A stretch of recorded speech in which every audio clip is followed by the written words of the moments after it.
YCP అధిష్టానం వ్యవహరిస్తున్న తీరు నాయకులు కార్యకర్తల్లో అయోమయంగా మారింది.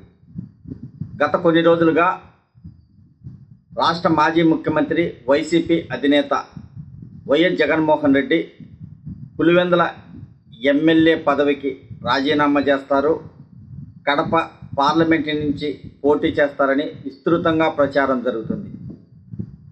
పులివెందుల ఎమ్మెల్యేగా వైఎస్ విజయమ్మ, కడప పార్లమెంట్ సభ్యునిగా మాజీ ముఖ్యమంత్రి వైఎస్ జగన్మోహన్ రెడ్డి పోటీ చేయబోతున్నారు.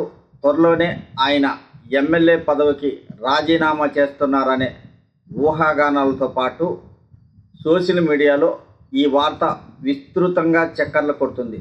అయినా ఇంతవరకు వైఎస్ఆర్ కాంగ్రెస్ పార్టీ అధిష్టానం నుంచి ఎలాంటి పూర్తి దానిపై ఇది నిజమా కాదా అనే పూర్తి సమాచారం రాకపోవడంతో ఇటు కార్యకర్తల్లో అటు నాయకుల్లో పూర్తి గందరగోళంగా ఉంది. ఇప్పటికైనా వైఎస్ఆర్ కాంగ్రెస్ పార్టీ అధిష్టానం ఆ ప్రచారంపై క్లారిటీ ఇవ్వాల్సిన అవసరం ఉంది.